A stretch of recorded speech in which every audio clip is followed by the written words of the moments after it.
Because what does one do as a human being if the world that you have constructed in your mind turns out to be fake? Like, what does one do? And that larger story to me certainly sweeps in all the many news stories of today.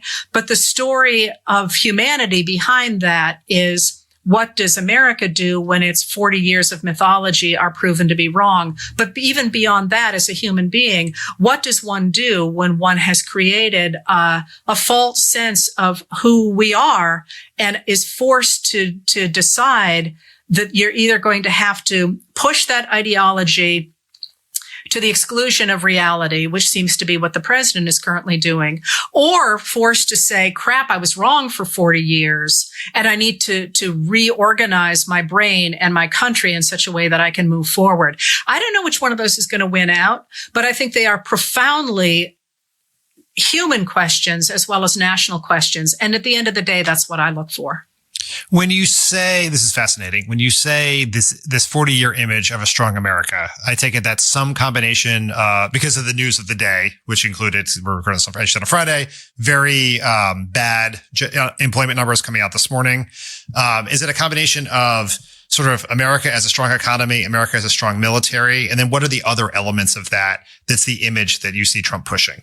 So remember that I am trained as a political historian, but my degree is my doctorate is actually in American culture, in looking at American society as a whole. My master's is in literature, for example, in American literature. And that matters because in this context, because what really happened after World War II was, with the expansion of the government to, regulate business and provide a basic social safety net and promote infrastructure and to protect civil rights. What happened were those people who didn't want it to do those things doubled down on the idea that if a government became powerful enough to do those things, it would become a socialist government, in that it would begin to redistribute wealth from hardworking white Americans to undeserving minorities, in this case, Black Americans. And that would be a form of socialism. And that image picked up directly from the period after the Civil War, when the former Confederates who ran up against the 15th Amendment and the creation of the Department of Justice in 1870, to say that they could no longer discriminate against their Black neighbors on racial grounds, began to say, hey, listen, we never had any problem with the fact our neighbors were Black. Our problem is the fact that they are poor. And if you let them have a say in the government, you let them have a vote, they are going to work together with poor white Americans to elect leaders who will promise them roads and schools and hospitals. And those things can only be paid for with white tax dollars, because white people in the American South were the only ones really who had taxable property. So that image that letting minorities, and that's going to expand in the 20th century to include women and gender minorities as well, but that letting minorities vote, have a say in their government, is by definition a form of socialism. It's a political understanding more than an economic understanding, the way socialism becomes defined in the late 19th and early 20th centuries. But that construction, which really takes off in the United States in 1871, is countered immediately in that period by the image of the American cowboy, who in reality, about a third of American cowboys were men of color. They depended on the government more than any other region of the country in the West. There are many ways in which the myth of the American cowboy doesn't stack up against the reality, but that myth of the American cowboy, that the cowboy is a true American and wants nothing from the government but to be left alone. He dominates women. He dominates the minorities around him, and he's good with a gun, and he just wants to be left alone.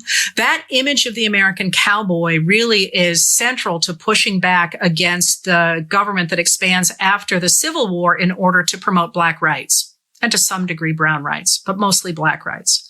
In the 20th century, that image of the American cowboy does the same thing. So those people who were trying to destroy the modern American government after World War II really don't get anywhere until Brown versus Board of Education, the 1954 Supreme Court decision, which says that segregation in public schools is unconstitutional. With that, they begin really to lionize the idea of the American cowboy, which had fallen out of American culture during the Depression and the Dust Bowl when in fact people in the American South and the American West were really keen on federal help because they were, losing their land and starving. That image comes back in the 1950s. By the end of the 1950s and the early 1960s, Westerns dominate television, which is a new medium. For example, Bonanza, that incredibly famous Western, is the first TV show in color. It goes international. That idea of the American cowboy as being central to what it means to be an American becomes a political statement by 1960 when you get the rise of Arizona Senator Barry Goldwater with his stance as an American cowboy. He's always out there with a white hat saying, I came from Arizona before we had any, of these stupid regulations. His family, by the way, depended on government money. That image of the American cowboy as the central figure of American history and of America really becomes this political statement for the people who take over the Republican Party that a true American wants nothing from the government. You should get rid of business regulation, get rid of a basic social safety net, get rid of government promotion of infrastructure and so on, and dominate others with force. And that was a rhetorical thing for Goldwater and for people like Ronald Reagan, who did the same thing. Even George W. Bush picks it up.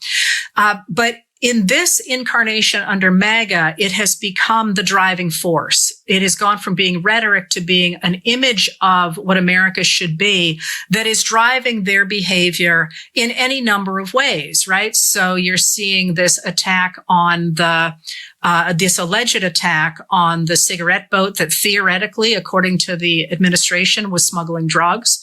We're having the report that just came out in the New York Times today of the Navy SEAL attempt in 2019 to bug North Korea that ended up in the unacknowledged death of 2 to 3 Korean fishermen who were in the wrong place at the wrong time. You're seeing this idea that the government can simply do whatever it wants to assert its will by force.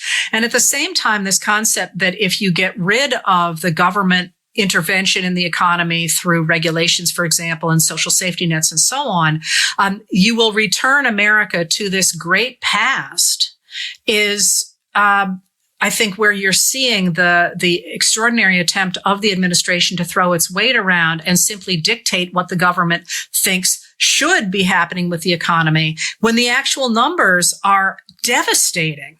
So that's what I mean by the idea of the mythology coming up against the reality. And I will say one of the things that I think is fascinating in this moment is that image of the American cowboy was always just an image. We have these wonderful reports of people who knew Buffalo Bill, for example, and he knew quite deliberately that he was constructing an image. He would literally wear certain clothes when he went to perform some great feat of bravado so that he could then go on stage and say, these are the very clothes I wore. But there was another image in that same period of what it meant to be an American that was much more true to American history. And that was to be somebody who believed in community and believed in making sure that you protected your weakest members and made it possible for everybody to have a shot at equal access to resources so they could work hard and rise. And the replacement of the cowboy image with that image of America is one that has real possibilities, I think, for our future.